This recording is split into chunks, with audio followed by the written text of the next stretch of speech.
पहुंची हुई है।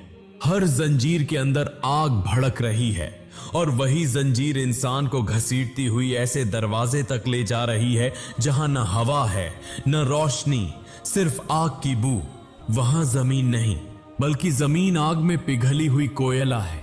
इंसानों के चेहरे सूख गए हैं, जुबानें हलक से बाहर निकल आई हैं, प्यास से पागल होकर सब पानी मांग रहे हैं। तब फरिश्ते उन पर खौलता हुआ पानी उंडेल देते हैं। जब वह पानी मुंह तक पहुंचता है तो नीचे नहीं उतरता बल्कि आंतों को फाड़ देता है। सीने की खाल पिघलकर नीचे आ जाती है। कोई मुंह से आग उगल रहा है, कोई आंखों से खून रोता है। इस आग के नीचे एक और आग है और उसके नीचे मजीद गहरी तारीकी, जहां जले हुए जिस्मों की बदबू से फिजा बोझिल है। कुछ लोग खाने की तलाश में हैं।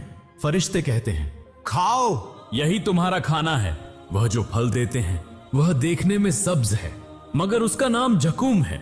जब वह फल मुंह में डाला जाता है तो शोले जुबान को फाड़ देते हैं, गला जला देते हैं और वह आग पेट में जाकर जहन्नुम को मजीद भड़का देती है। वह चीखते हैं, रोते हैं मगर फरिश्ते कहते हैं, यही तो तुम चाहते थे, अब दुनिया के गुनाहों का मजा चखो। फिर आता है हमीम, ऐसा खौलता हुआ पानी जो पत्थरों को भी पिघला दे। लोग बर्तन पकड़कर वह पानी पीने की कोशिश करते हैं मगर होंठों को छूते ही चेहरे की खाल पिघलकर गिर जाती है।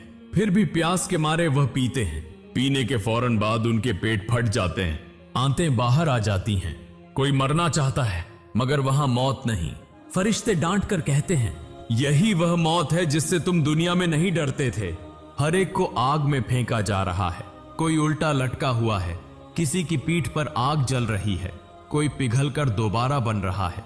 उनके लिबास आग के हैं और जब चमड़ी जल जाती है तो नई चमड़ी दी जाती है ताकि वह दोबारा दर्द महसूस करे।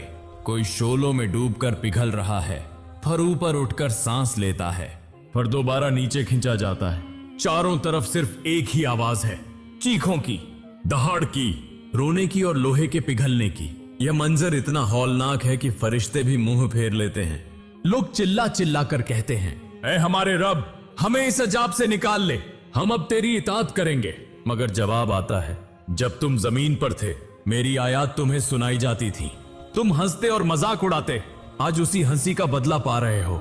लोग रो रहे हैं, कांप रहे हैं, अपने नाखूनों से अपनी खाल नोच रहे हैं मगर आग नहीं रुकती। अगर आग रुक जाती तो सुकून मिलता मगर यहां आग कभी बुझती नहीं। न आराम है न वक्त। हर लम्हा ऐसा लगता है जैसे नया दर्द शुरू हो गया हो। कोई किसी की तरफ नहीं देखता क्योंकि हर एक अपनी आग में गिरफ्तार है। इस आग में न बादशाह का फर्क है न फकीर का। सबके चेहरे एक जैसे सियाह, आंखें उभरी हुई, होंठ झूले हुए। जो लोग दुनिया में फख्र करते थे आज वह आग से बचने के लिए जमीन में मुंह छिपाते हैं। फरिश्ते चिल्लाकर कहते हैं, तुम्हारे लिए कोई पनाह नहीं। और जब शोले उन्हें अपनी लपेट में ले लेते हैं तो दूर से एक दहाड़ सुनाई देती है, जैसे खुद आग कह रही हो, मैं कभी शेर नहीं होती। यूं जारी रहता है वह न खत्म होने वाला अजाब, जहां न दिन है न रात, सिर्फ लामुंतहा आग, प्यास और नादामत। कोई वापस जाना चाहता है, कोई मरना चाहता है मगर कुछ नहीं होता। यही वह जहन्नुम है जिसके बारे में रसूल ने फरमाया, अगर इसकी एक चिंगारी जमीन पर गिरे तो सारी दुनिया जल जाए। और आज वही आग उनका घर बन चुकी है। जहन्नुम की आग के गहरे दर्जे। जहन्नुम की आग सिर्फ एक दर्जा नहीं, उसके नीचे भी कई दर्जे हैं।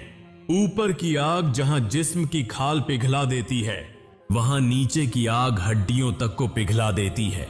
जब इंसान ऊपर के शोलों से भागना चाहता है तो फरिश्ते जंजीरों से उसे खींचकर मजीद गहराई में ले जाते हैं। वहां कोई रोशनी नहीं, सिर्फ आग की सुर्खी झलक रही है। इंसानों के चेहरे इतने जल चुके हैं कि पहचानना नामुमकिन है।